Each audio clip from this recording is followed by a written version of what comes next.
We're differently abled, differently. Caregivers spend most of their time with the people under their care, and especially persons with disabilities, and hence the need for them to have basic skills in therapy. Take a look. It is always an uphill task for caregivers to children with disabilities when it comes to therapy sessions. Going to the center, coming back, it involves a lot of time and also finances. So with this program, the parents are able to do therapy to their children at the comfort of their home. Yeah, sometimes they are busy, they can even do the therapy at night after a long day work. The importance of therapy cannot be undermined, and Barack Museka Cerebral Palsy Foundation is trying to make this exercise bearable. It helps the child to achieve milestone, and also it makes the parent to bond with the child when they are doing the therapy, as opposed to all the time going to the therapy center for therapy session. Yeah, you lose contact with your special child. Therapy is a crucial part for a disabled child, and in more ways than one, it's usually very expensive. So when you get organizations that create such initiatives, it means that it is one lesser child that has been given the opportunity to access therapy services at an affordable price, or even for free, which is usually a very important part of a child with a disability. Caregivers and the parents are also being taught how to do physiotherapy on their own and occupational therapy as well, because as we know, it's very, very important for children with cerebral palsy to get this kind of services, because most of them tend to have muscle stiffness or body stiffness, and in that case it can affect their day-to-day activity, causing them to have, the delayed kind of milestones in their development and in their growth, and that in turn leads to their it affects their day-to-day activities. This is to enable continuity of therapy that we do at the facility, so that we don't lose the gains we've achieved. So when a mother comes at the clinic, we encourage them to do home programs. That is a home program. It's like a therapy session that is the skills transferred to the mother or the caregiver, so that they can be doing it at home, such that when they come back after maybe the duration during the appointment, we have not lost what we did during the previous session. As much as the caregivers are equipped to handle therapy sessions, safety is always key. We are hoping to train 20 plus women and parents who have come here to bring their children to the daycare, and in the process of training them, we are also giving and equipping them with skills that they'll be able to do and practice in their day-to-day activity in a safe and careful manner, both at home and in their work setup or at home, wherever they raise their kids from. We encourage the mothers to do specifically what we tell them to do, because as much we do therapy, there are risks associated with it. We have risk. Before we give the home program, we assess also the risk. What can happen to the baby? When the mother is doing the therapy at home, what can she do that is not harmful to the baby? So we encourage to do specific activities and leave the rest to the professionals. Even for the home-based care, unless you're taught by a provider that knows what needs to be done where, in more ways than one, sometimes therapy can cause more harm than good. So it needs somebody who knows, as a professional, what should I do, what should I take to the doctor, and what shouldn't I do. We give personalized care. Each client has specific needs, so we encourage these parents and the caregivers to be specific to their child, not to follow what another caregiver is doing to their children, because the needs of one child is not the needs for the other child. So we encourage them that follow specifically what your child needs, and that is what your therapist has explained to you. When you follow someone else's needs, you will be missing on what you should do to your child. The membership of fathers is a little bit low, And the fathers that you've seen today, they usually come for the meeting, but now they are very few. They need to encourage one another and come up to support the mothers as they take care of their special needs children. Therapy is not a one-time exercise because disability can only be managed and not treated, and therefore the need for patience. Cerebral is a lister, so they need to embody therapy as a part and parcel of their lives. Because to us,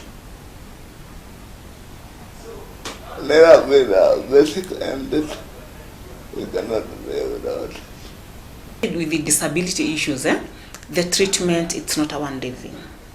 For example, if I have malaria, I go to the hospital, I'll give a treatment for 3 days and malaria is gone.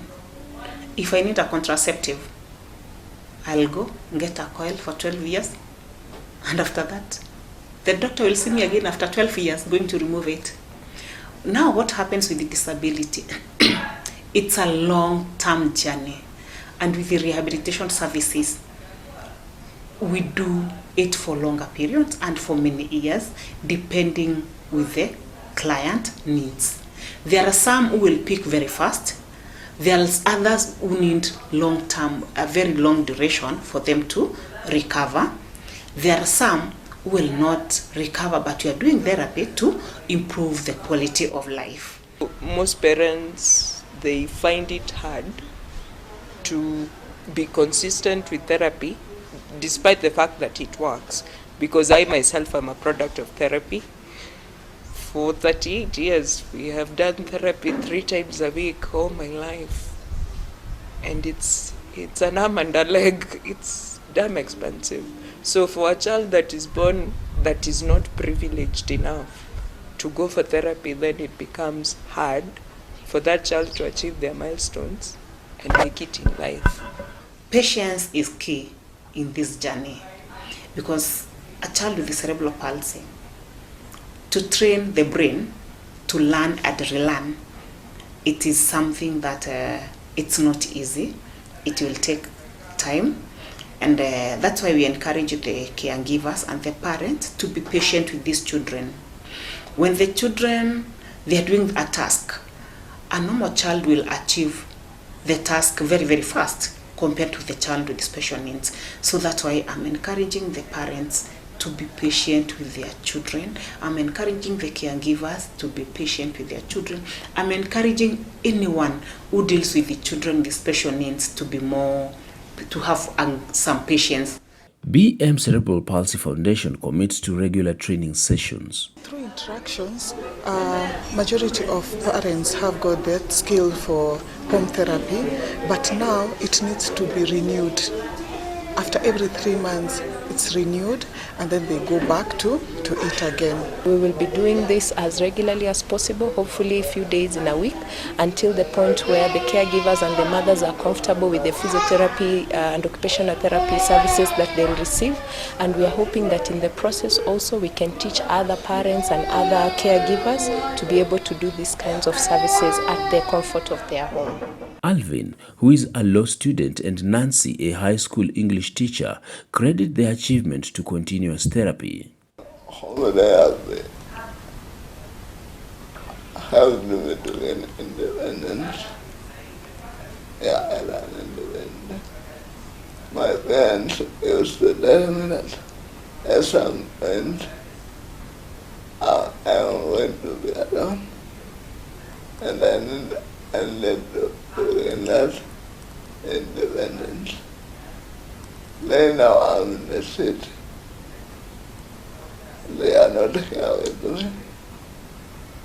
I have to commute. I have to attend the classes. I have multiple sittings, and I'm all alone. Majority of the things, quote, quote, what normal people can do, I can do.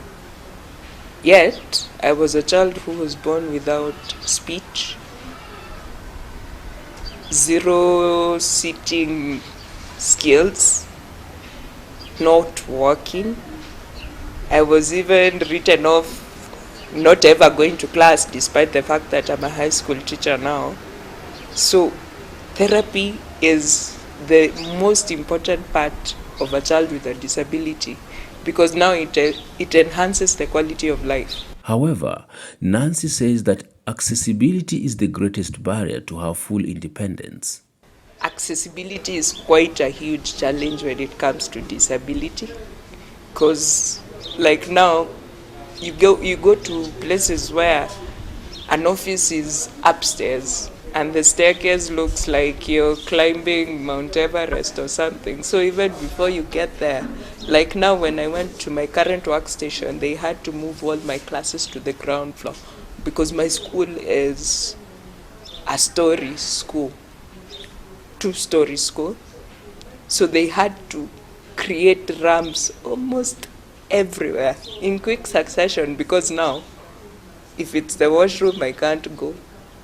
If it's the class, the minutes I'm going to use climbing the stairs are half my lesson time. So they had to reshuffle like the whole school to be brought to the ground floor so as to make the work easier.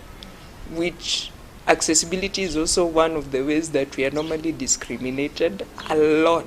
Because like now you go even to a hospital, you can't even get a wheelchair for somebody to wheel you to where you're supposed to go.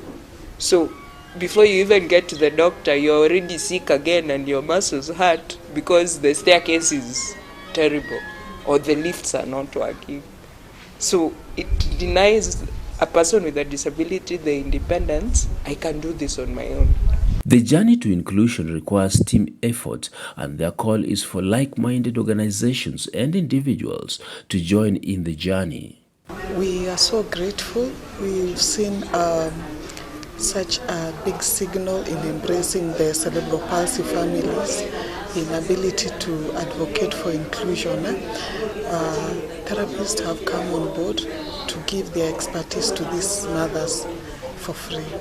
We are very grateful. It's a sign that things are changing, and we are trying to embrace the disability world or the cerebral palsy communities. I would wish for volunteers to be able to be involved with this organization in terms of donating the supplies, wheelchairs, walking aids, and also this comes in a long way to help the children to be able to receive these kinds of services at a cost-effective manner, and also be able to support this program to run on its own, because it's going to bring a lot of benefits to the people of Embakasi East, and it's the first of its kind in this area. I would love to encourage parents to do therapy.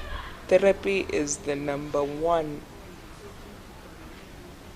plus for any child with a disability, because after you have achieved the milestones, then all the other things are achievable. And only if the government can make it affordable for us, because most parents would love to access therapy, but due to the financial complications it comes with, people shy away. So you opt, now do I fend for my other kids or this one that is quite expensive? If only the government can make therapy affordable, places accessible, education inclusive, and create for us spaces to do advocacy more, then disability, stigma, and discrimination will be a thing of the past. We now take a short break, but we'll be right back with more. Don't go too far. 'Cause we're differently abled, differently.